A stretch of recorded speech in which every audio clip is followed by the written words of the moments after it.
მოგესალმებით. მოდით დღეს ერთად ჩავყვინთოთ ქართულიანის ერთ-ერთ ყველაზე საინტერესო თავსატეხებში, რომელიც იცით პირდაპირ ზმნის გულში იმალება. მოდი ერთი წამით დააკვირდით ეკრანს. ხედავთ სამ ზმნას, ხო?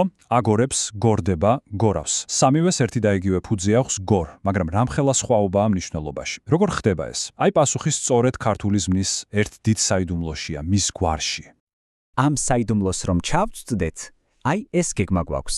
ჯერ ვნახავთ ზმნის სამძირითად სახეს, მერე ავხსნით საერთოდ რა არის ეს ზმნის გვარი, გავიცნობთ თავარ მოქმედ პირებს, ვნახავთ როგორ იცვლიან ისინი ფორმას, მერე აღმოვაჩენთ ვნებითი გვარის ორ ძალიან საინტერესო ფორმას და ბოლოს, რა თქმა უნდა, შევაჯამებთ, რაში გვჭირდება ეს ყველაფერი. დავიწყოთ პირველი ნაწილით. ზმნის სამი სახე. ანუ, როგორ შეიძლება ერთი და იგივე მოქმედება სულ სხვადასხვა კუთხით დავინახოთ. იცით, ყველაფერი ამ ერთი ფუნდამენტური კითხვიდან იწყება. რა კავშირია წინადადების მთავარ გმირს, ანუ ქვემდებარეს და მის მიერ შესრულებულ მოქმედებას შორის? ზუსტად ამ კითხვაზე პასუხის გასაცემად არსებობს ზმნის გვარის კატეგორია. აი მივადექით მთავარ საკითხს, რა არის ზმნის გვარი? წარმოიდგინეთ, რომ ეს არის გასაღები, რომელიც ზმნის ხედვის კუთხეს, მის პერსპექტივას გვიხსნის.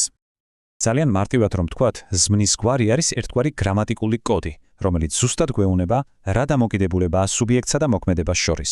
ანუ, სუბიექტი თვითონ მოქმედებს, თუ პირიქით, მასზე მოქმედებენ. სწორედ ამას გვიშიფრავს გვარი. კარგი, დროა. გავიცნოთ ჩვენი სამი მთავარი პერსონაჟი. ესენია მოქმედებითი, ვნებითი და საშუალო გვარები. თითოეულს დამიჯერეთ თავისი უნიკალური როლი და ხასიათი აქვს. ეს სლაიდი ფაქტობრივად ჩვენი მთავარი შპარგალკაა. მოდი კარგად დავაკვირდეთ. პირველი გვაქვს მოქმედებითი გვარი, სადაც სუბიექტი პირდაპირ მოქმედებს ობიექტზე.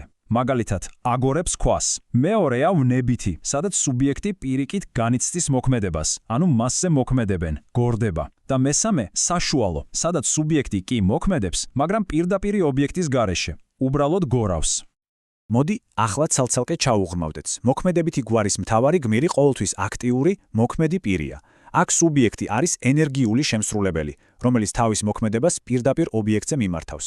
მაგალითად, ბავშვი აგორებს ბურთს. აქცენტი მთლიანად ბავშვზეა, როგორც მოქმედების ინიციატორზე. ვნებით გვარში კი იცით, ფოკუსი მკვეთრად იცვლება. აქ მთავარი გმირი ის კი არაა, ვინც მოქმედებს, არამედ ის, ვინც მოქმედებას განიცდის. მისი მიმღებია. მაგალითად, ბურთი გორდება. ჩვენ არც კი ვიცით, ან შეიძლება არც გვაინტერესებს, ვინ აგორებს მას. მთავარია თავად ბურთი და მასზე განხორციელებული მოქმედება. და ბოლოს ალბათ ყველაზე საინტერესო შემთხვევა, საშუალო გვარი. აქ სუბიექტი თითქოს დამოუკიდებლად თავისთავად მოქმედებს. ბურთი გორავს. ის არავისზე არ გადასცემს თავის მოქმედებას. საინტერესო ისა, რომ ფორმით თითქოს აქტიურ მოქმედებით გვარს გავს, მაგრამ შინაარსით პასიურ ვნებით გვართან უფრო ახლოსაა. აქ ფოკუსი თავად პროცესზეა. კარგი, ახლა ვნახოთ რა ხდება, როდესაც ეს გვარები ერთმანეთში გადადიან. როგორ შეუძლია გვარის ერთ მარტივ ცვლილებას, რომ მთელი ამბავი შეცვალოს. მოდი თვალივადებნოთ ამ ტრანსფორმაციას ეტაპობრივად. წარმოიდგინეთ, ვიწყებთ მოქმედებითი გვარით. ის მე მმალავს. აქ ორი პირია, ხომ? ის სუბიექტი და მე ობიექტი. ახლა მეორე ნაბიჯზე. თავდაპირველი სუბიექტი, ანუ ის სცენიდან ქრება. მესამე ნაბიჯზე კი ობიექტი მე იკავებს მის ადგილს და ხდება ახალი სუბიექტი. და რას ვიღებთ შედეგად? ვნებით გვარს. მე ვიმალები. აქ არის მთავარი პრინციპი, რომელიც აუცილებლად უნდა დავიმახსოვროთ. როდესაც მოქმედებითი გვარი ვნებითად გარდაიქმნება, მოქმედების ერთი მონაწილე, არო თავდაპირველი შემსრულებელი, უბრალოდ იკარგება. ზმნა, ასე ვთქვათ, ერთით მარტივდება. ახლა კი კიდევ უფრო ჩაუღრმავდეთ. ვნებით გვარს თურმე ორი განსხვავებული ფორმა აქვს.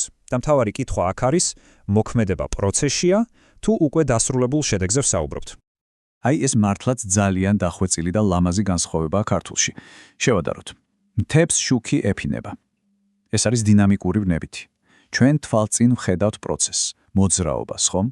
ხოლო მთებს შუქი აფენია, ეს უკვე სტატიკური ვნებითია. პროცესი დასრულებულია. ჩვენ ვხედავთ შედეგს, მდგომარეობას. ერთი პროცესია, მეორე შედეგი. უბრალოდ რომ იცოდეთ, ამ დინამიკური ვნებითის საწარმოებლად ენას რამდენიმე მექანიზმი აქვს. ზოგჯერ იანე თავსართით, ზოგჯერ д სუფიქსით, ზოგჯერ კი სულაც არანაირი სპეციალური ნიშნით. ეს უბრალოდ იმას გვიჩვენებს, თუ რა მოქნილი და სისტემურია ჩვენი ენა. და ბოლოს მივედით ყველაზე მთავარ კითხვამდე. კარგი, მაგრამ რატომ არის ეს ყველაფერი მნიშვნელოვანი? მოდით შევაჯამოთ და გავაერთიანოთ ყველაფერი, რაც აქამდე ვნახეთ.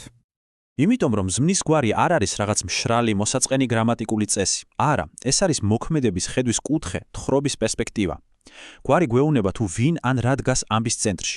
მოქმედი პირი ან მთავარი, მოქმედების მიმღები, თუ თავად მოქმედების პროცესია ყველაზე მნიშვნელოვანი. მაშასე, რა არის ის 4 მთავარი იდეა, რომელიც ამ ანალიზიდან აუცილებლად უნდა დაგვამახსოვრდეს? პირველი, ქართულ ზმნას 3 გვარი აქვს. მეორე, გვარი განსაზღვრავს კავშირს სუბიექტსა და მოქმედებას შორის. მესამე, გვარის შეცვლით ჩვენ ვცვლით წინადადების ფოკუსს, ანუ აქცენტს. და მეოთხე, ვნებით გვარს შეუძლია გამოხატოს როგორც პროცესი, ისე უკვე დასრულებული შედეგი. და ბოლოს მინდა დაგისვათ კითხვა. ახლა როდესაც ზმნის ეს პატარა საიდუმლო უკვე იცით, დააკვირდით თქვენს საუბარს ან სხვების მეტყველებას. რომელ გვარს შეამჩნევთ ყველაზე ხშირად და რატომ ფიქრობთ, რომ ასე ხდება?